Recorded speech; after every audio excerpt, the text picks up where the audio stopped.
السلام علیکم ورحمۃ اللہ تعالی وبرکاتہ۔ جامعہ رضویہ منظر اسلام کے آن لائن سبق میں آپ کا خیر مقدم ہے۔ پیارے بچوں، کھولتے ہیں اپنی کتاب منتخب الحسامی، صفحہ نمبر 66۔ کچھ عبارت پڑھ لیتے ہیں۔ بسم اللہ الرحمن الرحیم۔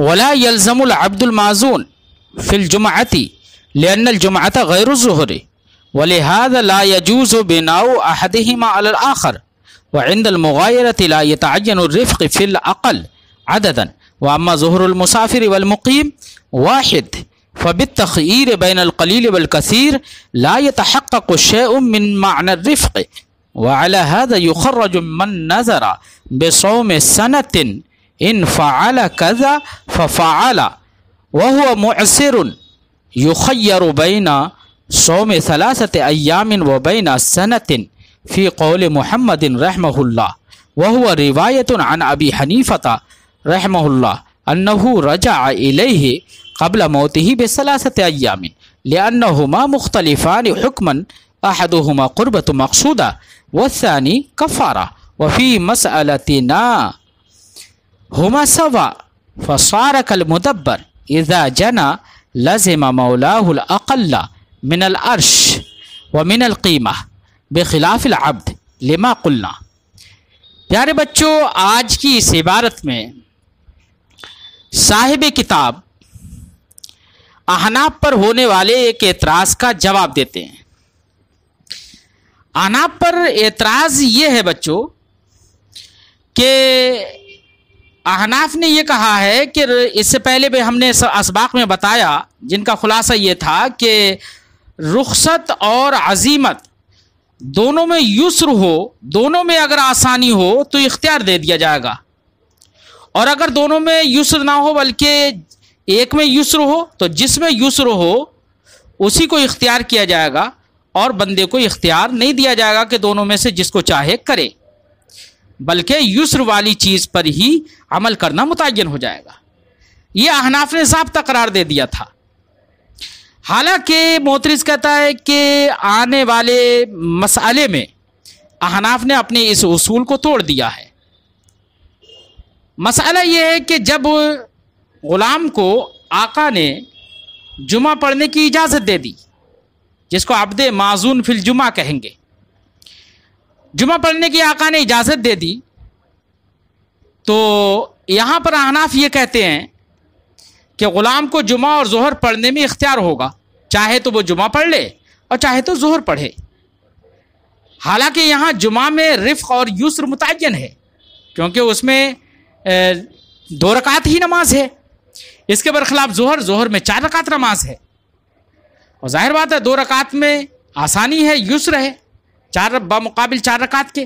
اس لیے یہاں پر جمعے میں جب یسر متعین ہے، ظہر میں نہیں ہے، تو یہاں پر اختیار نہیں دینا چاہیے، تو پھر آپ نے یہاں پر اختیار کیسے دے دیا اور کہا عبد معزون فی الجمعہ کو اختیار رہے گا، چاہے جمعہ پڑھے چاہے ظہر پڑھے؟ یہ آپ نے کیسے کہہ دیا؟ اعتراض سمجھ میں آ گیا ہوگا بچوں۔ جواب اس کا یہ ہوگا بچوں کہ ہم نے جو یہ بات کہی ہے کہ جہاں پر رفق متعین ہو، آسانی متعین ہو، تو وہاں پر جس میں آسانی ہو اسی کو اختیار کیا جائے گا، وہی متعین رہے گا، اسی پر عمل کیا جائے گا۔ ہم نے یہ اس صورت میں کہا ہے جبکہ عزیمت اور رخصت دونوں جنس واحد کی ہوں، جو دونوں ایک ہی جنس سے ہوں۔ اگر دونوں ایک جنس سے ہیں تو جس میں یسر متعین ہے وہی عملاً متعین ہوگا، اسی پر عمل کیا جائے گا۔ جیسے کہ ظہر مقیم اور ظہر مسافر۔ مقیم کی ظہر 4 رکعت ہے اور مسافر کی ظہر 2 رکعت ہے۔ جب مسافر کی ظہر 2 رکعت ہے تو ظاہر بات ہے ظہر دونوں نمازیں ایک ہی ہے نا، دونوں جنس واحد سے ہیں۔ جب دونوں جنس واحد سے ہیں تو اب ایسی صورت میں یہاں پر ظہر مسافر میں یسر اور آسانی متعین ہے، اس لیے رخصت پر عمل کرنا وہاں پر متعین ہوگا اور عزیمت پر عمل کرنا صحیح نہیں ہوگا۔ اور جو آپ نے جس کو لے کر اعتراض کیا ہے عبد معزون، یہ عبد معزون فی الجمعہ کو لے کر جو اعتراض کیا ہے کہ ہم نے اسے اختیار دے دیا، اس کی وجہ یہ ہے کہ یہ دونوں ایک جنس سے نہیں ہیں۔ کون؟ جمعہ اور ظہر۔ جمعہ اور ظہر دونوں الگ الگ جنس سے ہیں، دونوں میں مغایرت ہے۔ کیسے مغایرت؟ کہ دیکھیے آپ جانتے ہیں سعی الی الجمعہ لازم، لیکن سعی الی الظہر لازم نہیں، احکام الگ الگ ہے۔ ایسے ہی ظہر کی امامت کوئی بھی کر سکتا ہے، لیکن جمعے کی امامت ہر ایک نہیں کر سکتا۔ ایسے ہی امام جو جمعہ پڑھاتا ہو اس کے پیچھے ظہر کی اقتداء جائز نہیں، اور جو ظہر پڑھا رہا ہو اس کے پیچھے کوئی جمعے کی نیت سے اقتداء نہیں کر سکتا۔ یعنی ظہر بنیت جمعہ یا جمعہ بنیت ظہر نہیں ہو سکتی ہے، ایک دوسرے پر بنا نہیں ہو سکتی۔ تو یہ سب دلیلیں ہیں اس بات کی کہ ان میں مغایرت ہے۔ اس کے برخلاف ظہر مسافر اور ظہر مقیم، ان میں سے ایک دوسرے کی بنا ہو سکتی ہے۔ ایک مسافر مقیم کی اقتداء کر سکتا ہے، ایک مقیم مسافر کی بھی اقتداء کر سکتا ہے، تو وہ دونوں ایک ہے نا۔ یہی تو ہے کہ اسی لیے دونوں کا حکم ایک ہے۔ تو اب ایسی صورت میں جب یہ معلوم ہو گیا کہ ظہر مسافر اور ظہر مقیم دونوں ایک ہیں، ایک ہی جنس سے ہیں، تو وہاں پر جو اقل عددن ہو یا اقل جس کے اندر یسر ہو وہ متعین ہوگا، اور یسر وہاں پر 2 رکعت میں ہے، اس لیے وہاں پر قصر لازم ہوگی اور عزیمت یعنی 4 رکعت پڑھنا جائز نہیں ہوگا۔ عبد معزون فی الجمعہ، یہاں پر ظہر اور جمعہ دونوں الگ الگ چیزیں ہیں، جیسے کہ ہم بتا چکے۔ جب دونوں الگ الگ ہیں تو ایسی صورت میں دونوں میں سے ہر ایک کے اندر اپنے اپنے طور سے اپنی اپنی جہت سے رفق ہو سکتا ہے۔ یہاں پر جو اقل عددن ہوگا اس کے اندر رفق متعین نہیں ہوگا۔ کیسے؟ ایسے دیکھیے کہ جمعہ میں اس لحاظ سے رفق اور آسانی ہے کہ اس میں تعداد رکعت کم ہے، 2 رکعت ہے، 4 نہیں ہے اس میں۔ لیکن ظہر میں بھی یہاں پر آسانی ہے۔ کیسے؟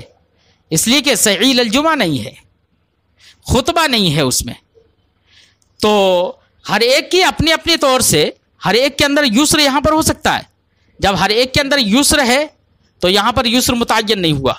جب یسر متعین نہیں ہوا اس لیے ہم نے یہاں پر عبد معزون فی الجمعہ کو اختیار دیا، کیونکہ یسر متعین نہیں ہے۔ اس کے برخلاف ظہر وہ 4 رکعت اور 2 رکعت میں، وہاں پر 2 رکعت میں یسر متعین تھا، اس لیے ہم نے وہاں پر اختیار نہیں دیا۔ اعتراض بھی سمجھ میں آ گیا ہوگا، جواب بھی سمجھ میں آ گیا ہوگا۔ ترجمہ کرتے ہیں، فرماتے ہیں وَلَا يَلْزَمُ الْعَبْدُ الْمَعْزُونَ، اور عبد معزون کے ذریعے سے اعتراض لازم نہیں آئے گا۔ عبد معزون فی الجمعہ کے ذریعے سے اعتراض لازم نہیں آئے گا، بہین طور کہ اس کو اختیار دیا ہے احناف نے ظہر اور جمعہ دونوں کے پڑھنے میں۔ کیوں یہ اعتراض کیوں نہیں ہوگا؟ لأن الجمعہ غیر الظہر، کیونکہ جمعہ ظہر کا غیر ہے، اور ہم نے جو اصول اور ضابطہ بتایا تھا وہ وہاں پر بتایا تھا کہ جن میں مغایرت نہ ہو تو جن میں جو دونوں واحد ہوں۔ مغایرت ہے، کیسے مغایرت ہے اس کی مثال دے رہے ہیں مغایرت کو سمجھانے کے لیے۔ فرماتے ہیں وَلِهَذَا لَا يَجُوزُ بِنَاءُ أَحَدِهِمَا، مغایرت ہے جمعہ اور ظہر میں اسی وجہ سے دونوں میں سے ایک کے دوسرے ایک کی بنا دوسرے پر جائز نہیں ہے، یعنی ایک دوسرے کی نیت سے جائز نہیں ہے۔ وعند المغایرۃ لا يتعین الرفق فی العقل عددا، اور جب ان میں مغایرت ہو گئی اور مغایرت کے وقت جو عقل عددن ہو، جو تعداد رکعات کے لحاظ سے کم ہو، اس میں رفق متعین نہیں ہوگا، بلکہ جمعہ میں بھی رفق ہو سکتا ہے اور ظہر میں بھی رفق ہو سکتا ہے یہاں پر، جیسے کہ ہم نے بتا دیا۔ اما ظہر المسافر والمقیم واحد، یہاں پر تو مغایرت تھی ظہر اور جمعہ میں، عبد معزون فی الجمعہ کے سلسلے میں جو ہم نے مسئلہ بتایا رہا۔ مسافر کی ظہر اور مقیم کی ظہر، یعنی مسافر کی ظہر سے مراد یعنی 4 رکعت، وہ 2 رکعت، اور مقیم کی ظہر سے مراد 4 رکعت، تو ہے تو ظہر ہی نا، دونوں ایک ہیں۔ فبالتخیر بین القلیل والکثیر، تو یہاں پر ظہر مقیم یعنی 4 رکعت اور 2 رکعت میں بندے کو اختیار دے دینے سے، قلیل و کثیر کے درمیان اختیار دے دینے سے یہاں پر معنی رفق کچھ بھی متعین اور متحقق نہیں ہوگا۔ کیوں؟ اس لیے کہ یہاں پر رفق اسی میں ہوگا جو کہ عقل ہے، اور عقل ہے 2 رکعت۔ وعلی ھذا یخرج من نظر بصوم سنۃ، یہاں سے بھی ایک اعتراض کا جواب دیتے ہیں، ایک اور بھی اعتراض ہوتا ہے۔ کیا ہے اعتراض؟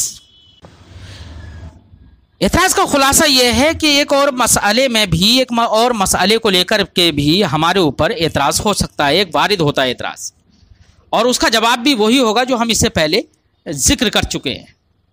اعتراض کی صورت یہ ہوگی بچوں کہ کوئی کہے کہ آپ کا اصول ہے کہ دو چیزوں میں سے ایک میں رفق متعین ہو تو دوسرے میں، اور دوسرے میں رفق متعین نہ ہو تو بندے کو اختیار نہیں دیا جائے گا، بلکہ رفق والی چیز متعین ہو جائے گی۔ حالانکہ احناف اس مسئلے میں اختیار دیتے ہیں کہ ایک آدمی نے نظر مانی، مثلا نظر مانی کہ اگر میں نے فلاں کام کیا، میں نے ایسا کام کیا تو میرے ذمے 1 سال کے روزے ہیں، یعنی اپنے آپ کو روکنا چاہتا ہو اس کام سے، روکنا مقصود ہو، اسے کرنا مقصود نہ ہو، یاد رہے میں نے اگر ایسا کام کیا تو مجھے 1 سال کے روزے رکھنا پڑیں گے، یہ کسی نے نظر مان لی۔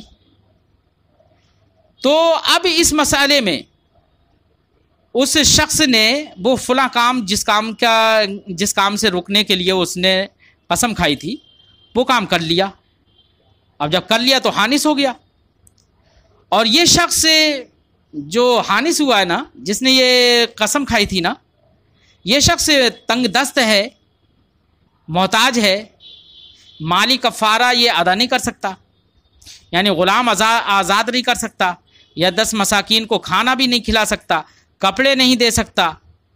تو امام محمد اور امام ابو حنیفہ رضی اللہ تعالیٰ عنہما کے قول کے مطابق اس شخص کو اختیار ہے کہ قسم کے کفارے کے 3 روزے رکھے یا نظر کے لحاظ سے 1 سال کے روزے رکھے، یہ اسے اختیار رہے گا۔ تو 3 دن کے روزے اور 1 سال کے روزوں میں کیا مناسبت ہے کہ آپ نے اختیار دے دیا؟ یہاں تو دونوں روزے ہی تو ہے نا، تو یہاں تو جب روزے ہی ہے تو روزہ ہونا تو یار دونوں ایک ہی ہے نا۔ تو اب ایسی صورت میں دونوں میں سے جو رفق ہے، رفق جس میں ہے 3 دن کے روزے میں ہی رفق ہے، آسانی ہے، تو یہ متعین ہونا چاہیے، لیکن آپ نے اختیار کیسے دے دیا؟ بات سمجھائی بچوں؟ یہ کوئی اعتراض کر سکتا ہے کہ یہاں پر آپ نے کیوں اختیار دے دیا؟ یہاں تو رفق عقل جو کہ کم ہے اسی میں متعین ہونا چاہیے۔ بات سمجھائی؟ اعتراض سمجھ میں آ گیا؟ یہاں بھی بچوں ہم وہی جواب دیں گے جو ہم پہلے دے چکے ہیں کہ 3 دن کے روزے اور 1 سال کے روزے اگرچہ صورتاً ایک ہیں، روزہ کہنے میں، صوم کہنے میں دونوں ایک ہیں، صورت اگرچہ ایک ہیں، لیکن حقیقت کے اعتبار سے دونوں اور حکم کے اعتبار سے حکماً دونوں الگ الگ ہیں، کیونکہ 1 سال کے روزے نظر کے روزے ہیں، اور نظر یہ عبادت مقصودہ ہے بچوں، اور 3 دن کے روزے کفارے کے ہیں جو حانث ہونے کی وجہ سے بطور عقوبت ہیں، تو وہ بطور عبادت، یہ بطور عقوبت، دیکھیے حکماً دونوں الگ الگ ہو گئے نا، تو دونوں مغایرت ہو گئی۔ اور پہلے ہم نے بتایا کہ 2 چیزیں جب ایک دوسرے سے الگ ہوں، مغایر ہوں، تو جو قلیل ہو اس میں رفق متعین نہیں ہوتا ہے، کثیر میں بھی رفق اور یسر اور آسانی ہو سکتی ہے، اور قلیل میں بھی الگ اپنی جہت سے رفق اور آسانی ہو سکتی ہے۔ یہاں پر قلیل میں رفق متعین نہیں ہوگا، اور یہاں دونوں چیزوں میں مغایرت ہے، کیونکہ ایک بطور عقوبت، ایک بطور عبادت، مغایرت ہے، لہذا قلیل میں رفق متعین نہیں ہوگا، بلکہ دونوں میں رفق ہو سکتا ہے، دونوں میں آسانی ہو سکتی ہے۔ کیسے؟ 3 دن کے روزوں میں تو رفق اور آسانی اس طور سے ہے کہ وہ قلیل ہیں، کم ہیں، صرف 3 دن ہیں، اور 1 سال کے روزوں میں اس لحاظ سے آسانی ہے کہ وہ عبادت مقصودہ ہے، جس میں عقوبت کا کوئی مطلب اور کوئی معنی نہیں ہے، اور عبادت مقصودہ ہے تو اس کی فضیلت اور ثواب زیادہ ہے، اس میں درجات اور فضیلتیں حاصل ہوں گی اسے، اور ایک انسان درجات اور فضیلتوں کو حاصل کرنے کے لیے بڑی بڑی قربانیاں دے سکتا ہے، اور یہاں پر وہ فضیلت اس سے حاصل ہو رہی ہے۔ تو یہاں پر اس جہت سے اس کو آسانی ہے، اس جہت سے اس کے لیے رفق ہے یہاں پر، تو دونوں میں الگ الگ رفق ہے، اس لیے ہم نے یہاں پر بھی اسے اختیار دیا. بات سمجھ آئی؟ اس کے برخلاف 4 رکعت اور 2 رکعت والی نماز میں وہاں پر دونوں ایک ہیں، اس لیے وہاں پر جس میں یسر متعین ہے، جو اقل عددن ہے اسی میں یسر متعین ہے، وہاں پر قصر ہی لازم ہوگی، عزیمت پر عمل جائز نہیں ہوگا. جواب سمجھ میں آ گیا ہوگا نا بچوں؟ فرماتے ہیں وعلی ھذا یخرج، اور اسی جو ہم نے ماقبل میں ضابطہ بتا دیا کہ 2 اگر مغایر چیزیں ہیں تو الگ الگ دونوں میں رفق ہو سکتا ہے، اسی پر تخریج ہوتی ہے اس مسئلے کی کہ من نظر بصوم سنۃ، کہ کسی شخص نے نظر مان لی 1 سال کے روزہ رکھنے کی، ان فعل قضا، اگر اس نے ایسا کیا تو اس پہ 1 سال کے روزے ہیں. یہ نظر مان لی، نظر کا مطلب قسم کھائی، اس نے اپنے آپ کو روکنا مقصود ہو اس کام سے، یاد رکھنا. مثال کے طور پر میں دوں، جیسے کہ کسی نے کہا کہ اگر میں نے یہ غلط کام کیا تو مجھ پہ 1 سال کے روزے، تو ظاہر بات ہے اپنے آپ کو روکنا مقصد ہے نا اس سے، تب 1 سال کے روزے 1 سال کے روزے اور 3 دن کے روزے کے درمیان اختیار ہوگا. لیکن اگر کسی نے اس طور سے نظر مانی کہ جس میں اس کو کرنا وہ چاہے، مثلا جس کے ہونے کا اسے امید ہو، مثلا اس نے کہا کہ اگر میں شفا یاب ہو گیا تو 1 سال کے روزے رکھوں گا، تو شفا یاب ہو گیا تو اس کا تو وہ خود چاہے گا نا، اس کو طلب کرے گا، وہ چاہے گا کہ شفا یاب ہو جائے. تو اگر اس نے قسم کھائی یا اس پر معلق کیا تو اب ایسی صورت میں اختیار نہیں رہے گا احناف کے نزدیک بھی، بلکہ اس کو 1 سال ہی کے روزے رکھنا لازم ہو جائیں گے. بات سمجھ آئی؟ اسی لیے صاحب کتاب کریں ایسی وہ ہوا معسرن بھی کہا ہے صاحب کتاب نے، تنگ دست ہو، کیونکہ اگر تنگ دست نہیں ہے بلکہ اس کے پاس مال و دولت ہے کہ جس سے وہ مالی کفارہ ادا کر سکتا ہے تو مالی کفارہ ہی ادا کرے گا. بات سمجھائی؟ تو اسے اختیار بھی نہیں رہے گا. فرماتے ہیں من نظر بصوم سنۃ، کسی نے 1 سال کے روزے کی نظر مانی، ان فعل قضا، کہ اگر اس نے ایسا کیا تو 1 سال کے روزے رکھے گا، ففعل، تو اس نے وہ ایسا کام کر لیا، یعنی حانس ہو گیا. وہ معسر، اس حال میں کہ وہ تنگ دست ہو. یخیر بین صوم 3 ایام و بین سنۃ، تو اس شخص کو اختیار دیا جائے گا 3 دن کے روزے اور 1 سال کے روزوں کے درمیان. امام محمد کے قول میں، اور ایک روایت ہے امام اعظم ابو حنیفہ سے بھی کہ امام اعظم ابو حنیفہ نے اپنے وصال کے 3 دن پہلے حضرت امام محمد رضی اللہ تعالیٰ عنہ کے قول کی طرف اس مسئلے میں رجوع کر لیا تھا. یہاں پر اختیار کیوں دیا گیا؟ اس کی وجہ وہی کہ دونوں اگرچہ صورتاً روزہ ہیں لیکن حکمت دونوں الگ الگ ہیں، مغائر ہیں، اور جو 2 چیزیں جب مغائر ہوں تو ان میں الگ الگ رفق اپنے طور سے، اپنی جہت سے رفق الگ الگ ہو سکتا ہے، اس لیے یہاں پر اختیار نہیں دیا جائے گا، اس لیے وہاں پر اختیار دے دیا جائے گا. اختیار نہیں دیا جائے گا، نہیں، اختیار دے دیا جائے گا. لأنہما مختلفان حکما، فرماتے ہیں اسی کی وجہ بتا رہے ہیں، لأنہما مختلفان حکما، کیونکہ یہ دونوں روزے، یعنی نظر کا روزہ اور کفارے کا روزہ، یہ دونوں روزے مختلف ہیں حکما. احدہما قربت مقصودہ، نظر کا روزہ جو ہے وہ قربت مقصودہ ہے، اس میں ثواب زیادہ ہے. وثانی کفارہ، اور دوسرا کفارہ ہے بطور عقوبت ہے.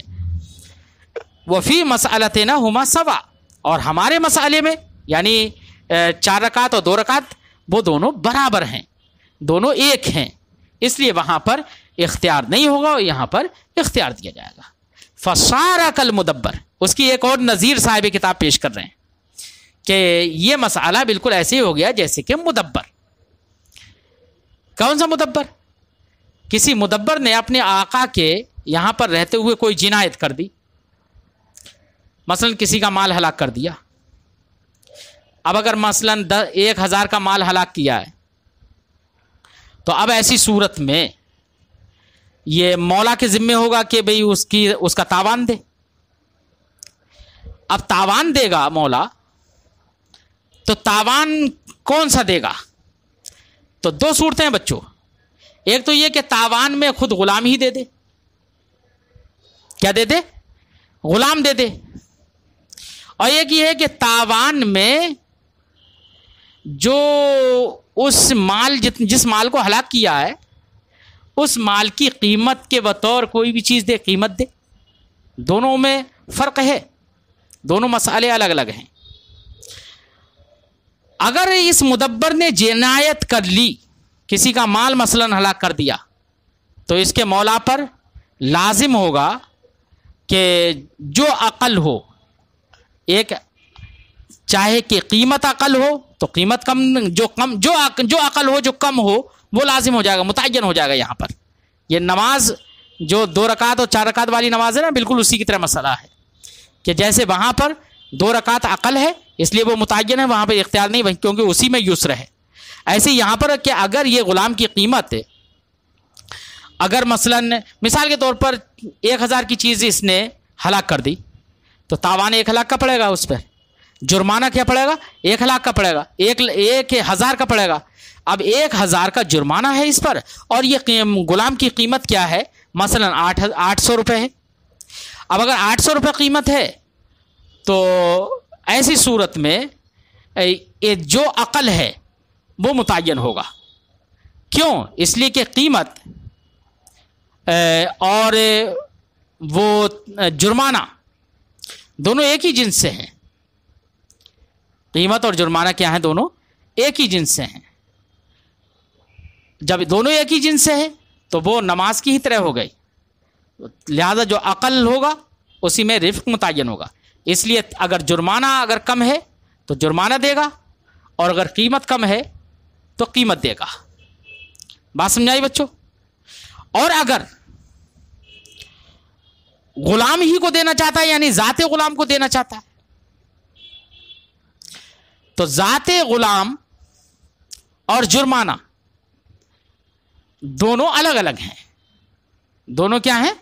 الگ الگ ہیں، کیونکہ ایک ذات کی قبیل سے ہے اور ایک عرض کی قبیل سے ہے، ایک وصف کی قبیل سے ہے، تو دونوں الگ الگ ہیں۔ جب دونوں الگ الگ ہیں تو دونوں میں سے ہر ایک کے اندر یسر ہو سکتا ہے۔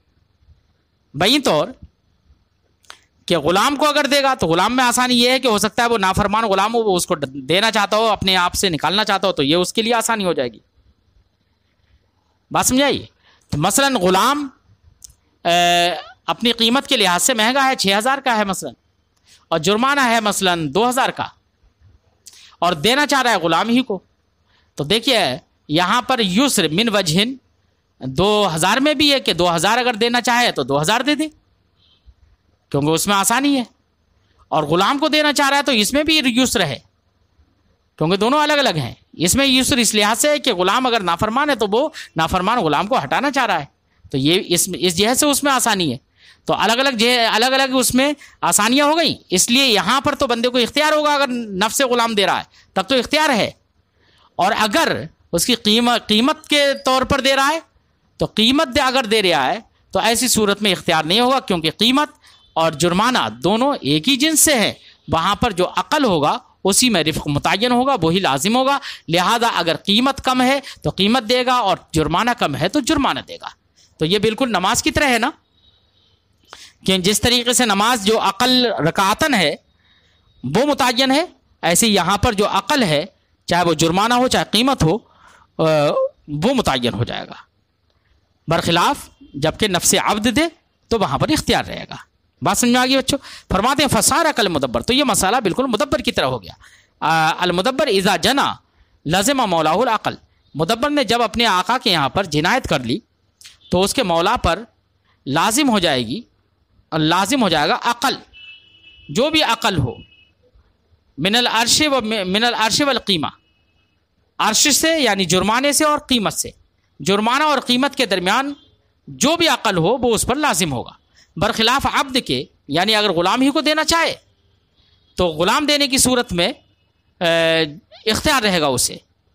کیوں؟ اس لیے کہ وہاں پر مغایرت ہوگی، لما قلنا، وجہ اس کی وہی ہے جو ہم نے پہلے ذکر کیا، کیونکہ مغایرت ہو، دو چیزوں کے درمیان جب مغایرت ہو تو من وجہ ہر ایک کے اندر الگ الگ رفق ہو سکتا ہے، اس لیے وہاں پر اختیار ہوگا۔ پیارے بچوں، آج ہماری ششماہی امتحان جو ششماہی میں جو مقدار ہے جس کا ہمیں امتحان دینا ہے وہ مقدار آج ہماری پوری ہو گئی ہے۔ آپ حضرات سے گزارش ہے کہ آپ لوگوں میں سے جنہوں نے اب تک ہمارے چینل کو سبسکرائب نہیں کیا وہ ضرور سبسکرائب کریں، لائک کریں، اور سارے اسباق ہم نے اپنے چینل پر ڈال دیے ہیں حسامی کے۔ آپ درس بائی درس پلے لسٹ پر جا کر درس بائی درس آپ ان کو سن سکتے ہیں. سنیں، اپنے دوستوں کو بھی شیئر کریں. اور ساتھ ہی ساتھ آپ سے ایک درخواست ہے کہ اب ہم آنے والے وقت میں درس حدیث اور درس قرآن شروع کرنے جا رہے ہیں، جس سے عام لوگوں کو بھی انشاءاللہ فائدہ ہوگا. تو آپ حضرات سے گزارش ہے کہ اپنے احبا و اقربا، اپنے دوست و احباب اور اپنے گھر والوں کے موبائلوں میں بھی ہمارے چینل کو سبسکرائب کریں، تاکہ اگر ان کو وقت ملے تو وہ بھی کچھ احادیث طیبہ اور آیات قرآنیہ کا ترجمہ اور ان سے اخذ مسائل وہ بھی سن سکیں، ان کو بھی فائدہ ہو سکے. نبی کریم صلی اللہ علیہ وسلم کے فرامین کو سن کر وہ بھی محظوظ اور مستفیض ہو سکے. اس لیے اتنا کام آپ ضرور کریں اور سبسکرائب چینل کو کر کے اور لوگوں کو ابھارے بھی اس بات پر کہ وہ درس